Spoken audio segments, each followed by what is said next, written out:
श्रीपराशरभट्टार्याः श्रीरङ्गेशपुरोहिताः श्रीवत्साङ्गसुतः श्रीमान् श्रेयते मेस्तु பூயசே. ஸ்ரீ விஷ்ணு சஹஸ்ரநாமத்தில் இன்றைக்கி நம்ம பார்க்க போகிறது 31வது திருநாமம் சம்பவக. போன திருநாமம் என்ன பார்த்தோம்? நிதிரவ்யேகன்னு பார்த்தோம். நிதிரவ்யேகன்னா குறைவற்ற செல்வம் உடையவர் பகவான்னு பார்த்தோம். அவர் தான் நிதி அப்படின்னு பார்த்தோம். இப்போ சம்பவக அப்படின்னா மறுபடியும் பிறக்கிறார்னு அர்த்தம். வந்து பிறக்கிறான்னு போடுறார். முதல் திருநாமமான விஸ்வத்துலேருந்து 122வது திருநாமம் வரைக்கும் பரவாசுதேவனை பற்றியே பிரஸ்தாபம். இப்போ சம்பவக அப்படின்னா பிறக்கிறாங்கிறாரு. அப்படின்னா விபவ அவதாரத்தை பற்றினா சொல்கிறார். இது விபவ அவதாரத்துக்குள்ள திருநாமமா இல்லை பரவாசுதேவனுக்கா அப்படின்னு சந்தேகம் வந்து தான் மற்றவாளுக்கு. ஆனால் அந்த பிரஸ்தாபம் கேள்வி வந்தாலும் அது பெரியவாள்லாம் என்ன பண்ணுவா, கிரமமாக தான் திருநாமம் வைப்பா. நம்மளை மாதிரி மாற்றி பேச மாட்டா. அடுத்தடுத்த சம்பவத்தோடு தான் வைப்பா திருநாமம்.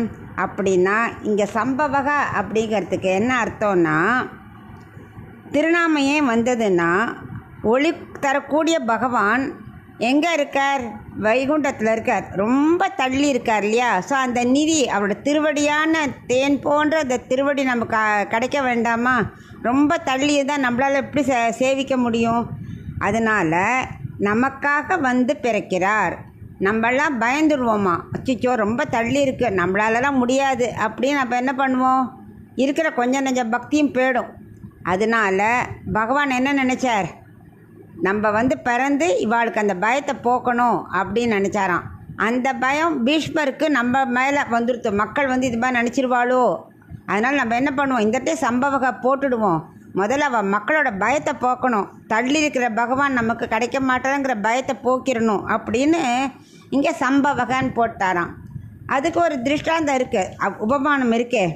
திருப்பானாழ்வார் பாடியிருக்காரே அமலநாதிபிரானில், மந்திப்பாய் வடவேங்கட மாமலை வானவர்கள் சந்தி செய்ய நின்றான் அரங்கத் தரவின் அணையான். திருவேங்கட மாமலைன்னு போட்டார். உடனே என்ன பண்ணார்? அரங்கத் தரவின் அணையான் போட்டார். உந்தி மேலதன்றோ என்னது அவருக்கே பார், திருவேங்கட மாமலையும் போட்டார். இங்கே உடனே பெருமாள் இங்கே அரங்கனை சேவிச்சுட்டு அங்கே திருவேங்கட மாமலையை போட்டார். இங்கே அரங்கத்தரவின் அணையான் போட்டார். அப்படின்னா என்ன அர்த்தம்? பரவாசுதேவனான பகவான் ஸ்ரீமன் நாராயணன் அவரே தான் திருவேங்கடத்தில் இருக்கார். அவரே தான் இங்கே வந்து சயனிச்சின்னு இருக்கார் அர்த்தம். அப்படி அர்த்தம். எல்லாம் ஒரே பகவான் தான். நான் மேலேந்து இறங்கணும் இல்லையா? இறங்கடிச்சே கொஞ்சம் ஆசுவாசப்படுத்திக்கணுமா. அங்கேருந்து நம்மளே இருக்கணும். டபக்குன்னு குதிக்க முடியுமா? ஒரு இடத்துல நிற்போம் இல்லையா? அதை மாதிரி அவர் அங்கேருந்து இறங்கி மலையான திருவேங்கட மலையில் கொஞ்சம் ஆசுவாசப்படுத்தி நின்றுட்டுருக்காராம். நின்றுட்டு இருந்த பகவான் திருவரங்கம் வந்த உடனே சயனிச்சுண்டுட்டார் அப்படின்னு அவர் பாடுறார். இதுக்கு ஒரு தடவை திருவரங்கத்தில் அரையர் என்ன பண்ணார்? அவருக்கு திருவேங்கடம் போய் சேவிக்கணும்னு ஒரு ஆசை வந்துருத்தான். அவர் பகவான் அரங்கன் சொல்லி பார்த்தார், இல்லை இங்கேயே இருக்கோளே அப்படின்னு. அவருக்கு திருவேங்கட யாத்திரை போகணும்னு தோணி போயிடுத்து. பார்த்தார் பகவான். சரி நம்ம போகாதேன்னு சொன்னால் பாரு, இவரை மட்டும்தான் சேவிக்கணுமா, மற்ற பகவானை சேவிக்கக்கூடாதா, நம்ம மற்ற நினச்சுட்டுருவாளோன்னு சொல்லிட்டு சரி நீ போயிட்டு வா அப்படி. ஆனால் ஒரே ஒரு தான் அந்த திருப்பானாழ்வார் பாசுரம் இருக்கு இல்லையா, 10 பாசுரம், அதை எல்லாத்துக்கும் ஒரு அபிநயம் பிடிச்சி பாடி ஆடி காமிச்சிட்டு போயேன் அப்படின்னாராம். உடனே அவர் ஆரம்பித்தார். அமலநாதிபிரான்னார் உவந்த உள்ளத்தனாய் ஆரம்பித்தார். 3வது பாசுரம் வந்தது. மந்திப்பாய் வடவேங்கட மாமலை வானவர்கள் சந்தி செய்ய நின்றான் அரங்கத்தரவின் அணையான். இது வந்தவுடனே மாற்றி வேங்கட மாமலை அரங்கத்தரவின் அணையான், வடவேங்கட மாமலை அப்படி பாடினோடனே புரிஞ்சு போச்சு. ஓ, அவர் தான் இங்கே வந்து சயனிச்சுன்னு இருக்கார், நம்ம எதுக்கு அங்கே போகணுங்கிறது எண்ணமே மாறி போயிடுதா. 2 ஒன்று தான் அப்படிங்கிற எண்ணம் அரையருக்கு அப்போவே வந்துருத்தான். உடனே அவர் என்ன பண்ணார்? நான் போகல, நான் இங்கேயே இருந்துடுறேன் அப்படின்ட்டாராம். அதனால் நமக்காகத்தான் பகவான் மேலேந்து இறங்கி வந்து திருவங்கத்தில் சயனிச்சுன்னு இருக்கார். வர வழியில் வேங்கட மலையில் இறங்கி ஆசுவாசப்படுத்தின்றான்னு அர்த்தம். அதான் நிதிரவ்யகன்னா பரவாசுதேவன், சம்பவகன்னா விபவ வாசுதேவன். ஸோ பரவாசுதேவன் அங்கேருந்து இறங்கி விபவ வாசுதேவன் வந்து திருவேங்கடத்தில் நின்றுட்டு அப்புறம் கிளம்பி திருவரங்கத்தில் சயனித்து கொண்டார். இனி நகர மாட்டார். படுத்துடாச்சுன்னா இப்போ ஒரு விருந்தாளி வரா, என்ன பண்ணுறா பார்ப்போம், நம்மளே உள்ள வாசலே பேசிட்டா அப்படியே கிளம்பிடுவான்னு அர்த்தம். ஊஞ்சல் வரைக்கும் உக்காண்டா கொஞ்ச நாள் இருப்பான்னு அர்த்தம். அவளே கொஞ்சம் படுத்துட்டாருன்னா சரி நகர மாட்டார் சொல்கிறோம் இல்லையா? அது மாதிரி பகவான் என்ன பண்ணார், திருவரங்கம் வந்தோடனே சயனிச்சுட்டார். உடனே மக்களுக்கெல்லாம் ஒரே நிம்மதி, அப்பா இனிமேல் இந்த இடத்த விட்டு கிளம்ப மாட்டார் அப்படின்னு அவளுக்கு ஒரே சந்தோஷம். இதுதான் சம்பவக, மீண்டும் மீண்டும் பிறக்கிறார் அப்படின்னு அர்த்தம். நமக்காகத்தான் மீண்டும் மீண்டும் பிறக்கிறார் அப்படின்னு அர்த்தம். இதுக்கு ஒரு சின்ன கதை பார்க்கலாம்.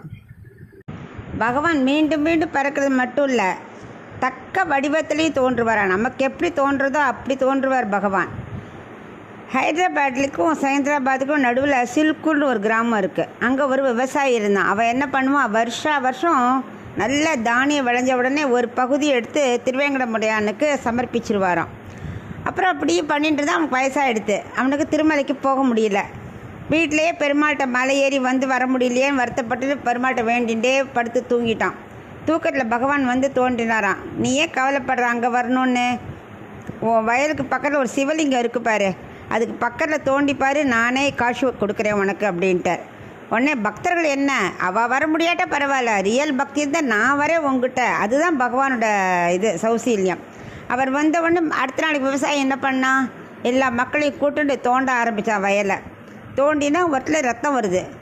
சிச்சோ என்னடா கலப்பார பகவான் மேலே பட்டுடுத்தேன்னு அபச்சாரப்பட்டுட்டோமேன்னு எல்லாம் பால் அபிஷேகம் பண்ணினான். பண்ணதுக்கப்புறம் பார்த்தா பெருமாள் பூதேவி ஸ்ரீதேவியோட காட்சி கொடுக்குறார். பெரிய விக்கிரகம் வருது. உடனே மக்களுக்கெல்லாம் ரொம்ப சந்தோஷம். அங்கேயே பிரதிஷ்டை பண்ணிட்டா, கோவிலே உண்டாக்கிட்டா. அது பெரிய வைபவமாக இன்றைக்கும் நடக்கிறது. அந்த பெருமாளை வேண்டின்றா கேட்டதெல்லாம் கிடைக்குமா. இதான் கலியுக பகவான். திருவேங்கடமுடையான் தானே இந்த கலியுக பகவான். கேட்டதெல்லாம் கொடுக்கக்கூடியவர். கிருத்தயுகத்தில் அவரே தான் நரசிம்மரா அவதாரம் பண்ணார். திரேதாயுகத்தில் ராமரை அவதாரம் பண்ணார். துவாபரயுகத்தில் கண்ணனா வந்தார். கலியுகத்தில் திருவேங்கடமுடையான். அவர் தான் ஸ்ரீரங்கத்தில் சயனிச்சுருக்கார் அரங்கநாதனா. ஸோ எல்லாம் ஒரே பெருமாள் தான். நமக்காக அங்கங்கே மீண்டும் மீண்டும் பிறக்கிறார் அப்படின்னு அர்த்தம். அதுதான் விஷ்ணு சஹஸ்ரநாமத்தில் உள்ள சம்பவக அப்படிங்கிற திருநாமத்துக்கு அர்த்தம். அதனால் நாம்பளும் சம்பவாய நமக சொல்லி வந்தோமானா நமக்கும் நம்ம நினைக்கிற காரியமெல்லாம் கிடைக்கிறதுக்கு பகவான் நம்ம கிட்டேயே வந்து அருள் பாலிப்பார். அதுதான் இந்த திருநாமத்தோட அர்த்தம்.